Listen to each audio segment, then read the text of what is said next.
Let's go injury-orama here, starting with Dak. Mike McCarthy saying Cooper Rush getting first-team snaps this week, but that's normal. That's part of a normal week.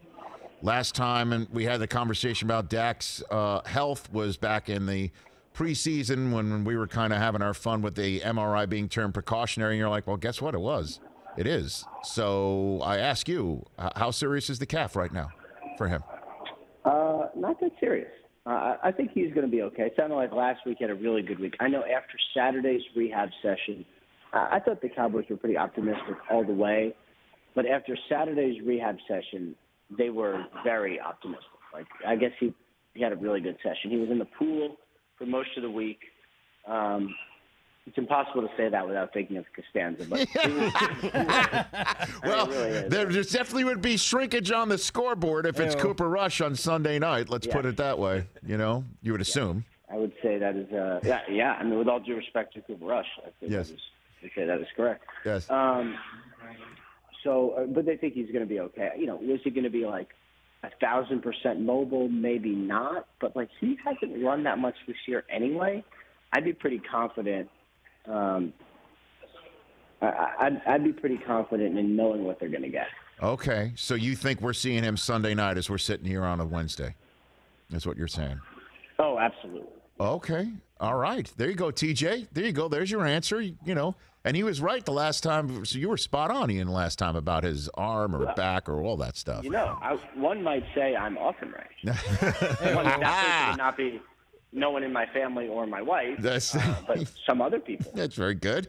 Okay, what's going on with Antonio Brown? His injury more serious than believed? Is that the case in Tampa with him right now? Yeah. I mean, he's on crutches. That's not great. And the way Bruce Arians described it is a little worrisome, I have to be honest. Like, did you hear what he said? He said it's an ankle sprain, but it's around the heel. That is not a good description of an injury, especially if you have an explosive player. And like if you ever had a heel injury, and I happen to have the privilege of one time injuring my heel, not saying I'm quite like Antonio Brown, but I've also had a heel injury. It is terrible. So I would say yes, this is a little worrisome for the Tampa Bay Buccaneers. Okay, what's the latest on Michael Thomas? When do you think, you said a couple weeks ago that it would be more than a couple weeks after he could come off of injured reserve or PUP, right? So what's the plan for him? Because one would think, you know, that's a large missing ingredient. I mean, we saw on Monday night an offense that was all about making sure Alvin Kamara got the ball in open space and things like that. But after a while, one would think other teams like maybe, say, the Bucs would be able to stop that more effectively than Seattle. What do you think? What's the deal with Michael Thomas? I mean, just first, like from a big picture situation, I thought Jameis played well. The receivers did not help him at all. Right. I mean, they couldn't get open. Dimes out there. Like, and I'm not they did get open and they dropped it.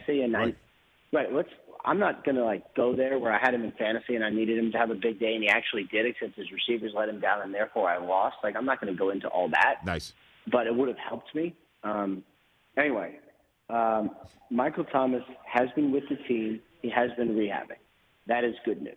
And usually that wouldn't be noteworthy, but remember, he kind of went dark a little bit last offseason leading to the situation. So he has been with the team. He has been rehabbing.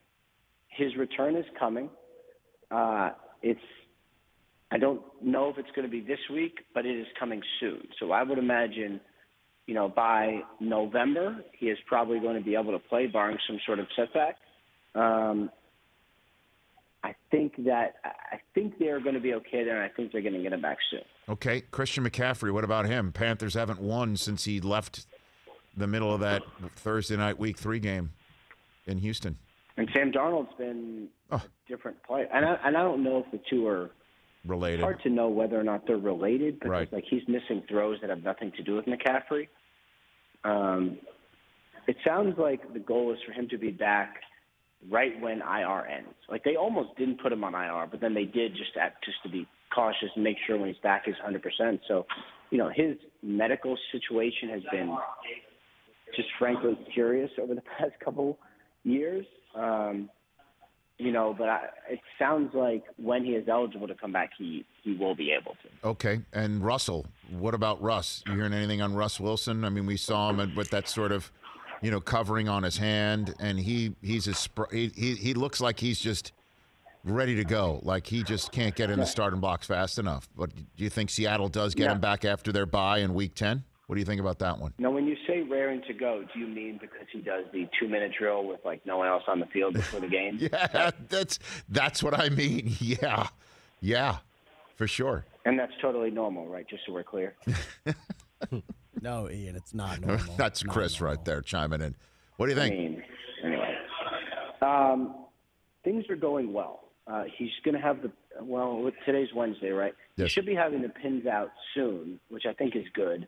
And then once that, he had, I think it was 3 pins put into his finger, which sounds horrible. And that should be, I think it's soon. I think it might even be today. We'll see when it actually is. But then you start the rehab process. So the best case scenario was Week 10 against the Packers. Right. I think that is still possible. If it's not, I think Week 11 should be fine, which I think is against the Cardinals, but I can't really remember. Right. But things are going well, and I thought this was going to be fine, that Geno would win a game or maybe 2 and kind of hold it down. Obviously, it hasn't happened, so he needs to come back, and I would imagine this pushes things even more than they were already pushed. Hey, you watched all the way to the end. Thanks for that. Watch more right here.